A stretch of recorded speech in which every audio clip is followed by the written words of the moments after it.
Welcome to our journey as we go back in time, past the Civil War and the Boston Tea Party. We'll stop in a year that we don't often hear a lot about.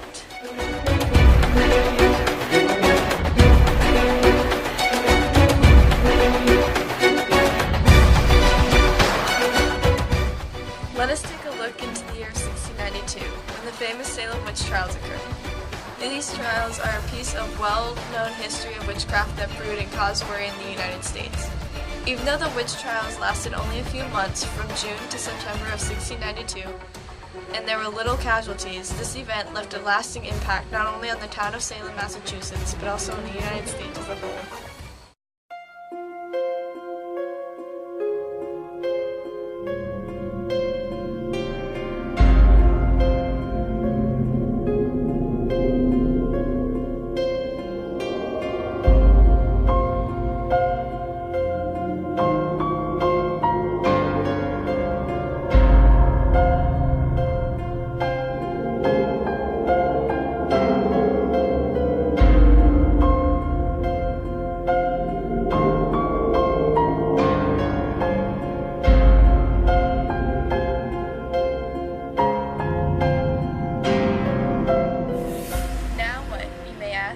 This act of accusation and craft of witchery, we will look at the following theories that led to the dramatic fallout of events.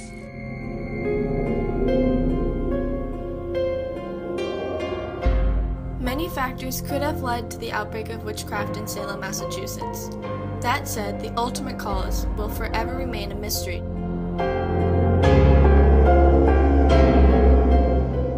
Nevertheless, many historians have posed several theories as to what ignited the Salem Witch Trials.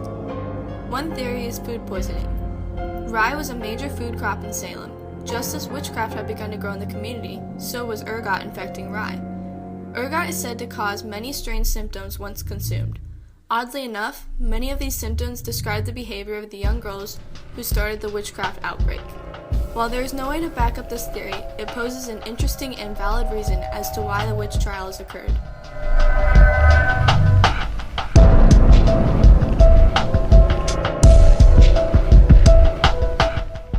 Moreover, people claim that Satan had possessed the young girls who catalyzed the outbreak of witchcraft in Salem. The concept stemmed from previous witch hunts that occurred in Europe from 1300 to 1600.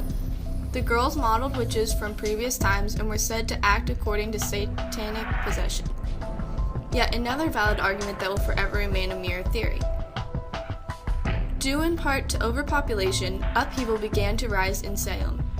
The King Philip's War brought over many refugees that quickly occupied every nook and cranny of towns such as Salem, Massachusetts.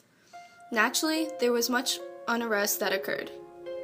Some say that the young girls began accusing the townspeople of witchcraft due to boredom, but mostly frustration. With overcrowded spaces, new faces, and the overall changes occurring in Salem, people were unhappy and restless, and turned to accusing one another of witchcraft.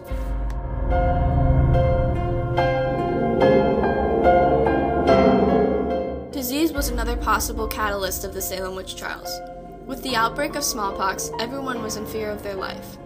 Like any outbreak, death and dilemma were sure to follow. With that being said, people turned to accusing one another of witchcraft out of distress. It is highly likely that smallpox played a role in igniting the outbreak of witchcraft.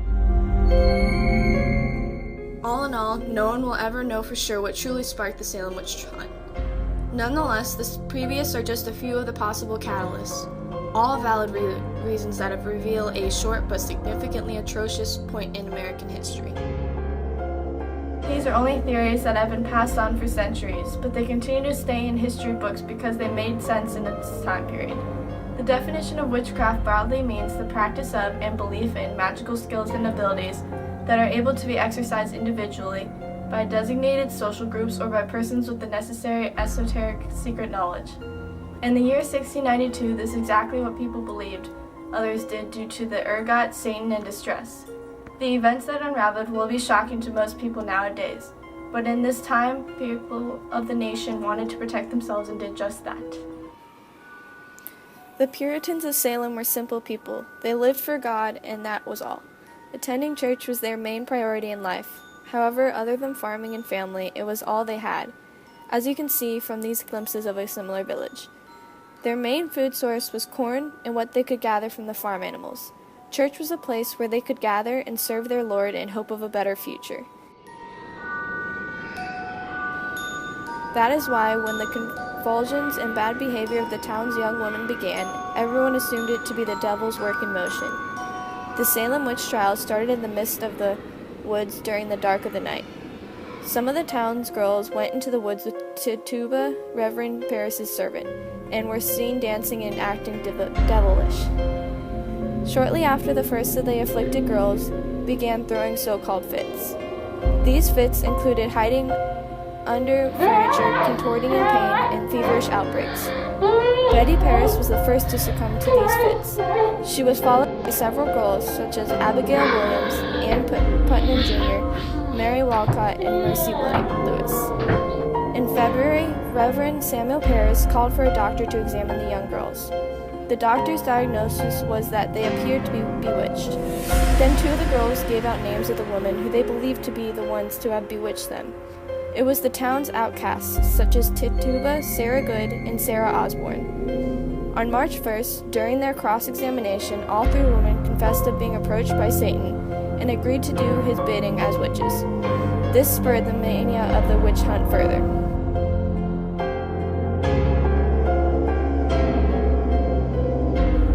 In April, many more women and a handful of men had been accused.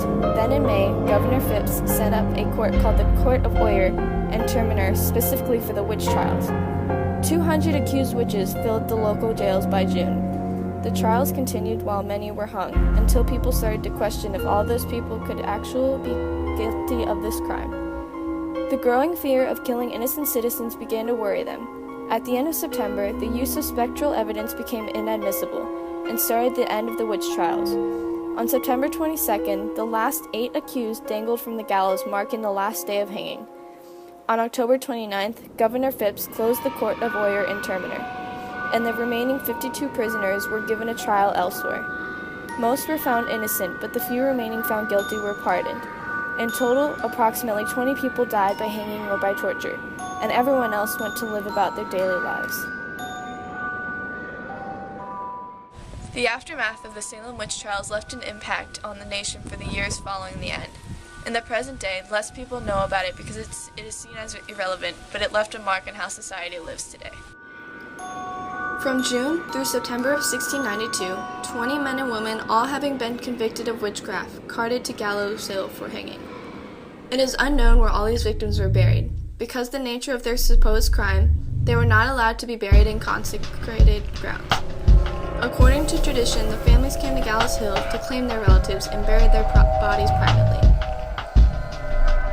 Ann Putnam wrote, I desire to be humbled before God for that sad and humbling providence that befell my father's family in the year of 1692, that I, then being in my childhood, should by such a providence of God be made an instrument for the accusing of several persons of a grievous crime, whereby their lives were taken away from them, whom now I have just grounds and good reason to believe they were innocent persons, and that it was a great delusion of Satan that deceived me in that sad time, whereby I justly fear that I have been instrumental with others, though ignorantly and unwitting, to bring upon myself and this land the guilt of innocent blood.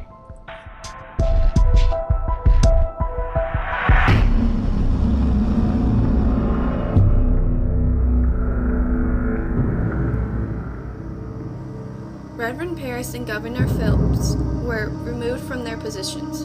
Governor Phipps' removal was largely due to his running of the Court of Oyer and Terminer, and spectral evidence being allowed in the court. In January of 1697, which was 5 years after the witch trials, the town of Salem and the Massachusetts Bay Colony proclaimed a day of fasting and repentance because of wrongful executions and trials.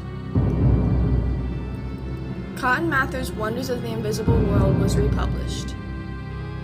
In 1702, the trials were declared unlawful by the Massachusetts General Court. In 1703, Massachusetts legislature passed a bill disallowing the use of spectral evidence in the court system. This bill has also allowed the accused to become legal persons again and to file claims for the return of their property. Compensation was given to the heirs of 23 of those convicted. In 1957, the last witches' names were cleared. In 1992, a memorial was created to honor those who were strongly accused of witchcraft. Without the Salem Witch Trials occurring, present day could be completely different. The idea of witchcraft could be non-existent, or we could have hundreds of people thinking they were witches. It's not the events that lead up to a moment, it's the end results that define a story as history.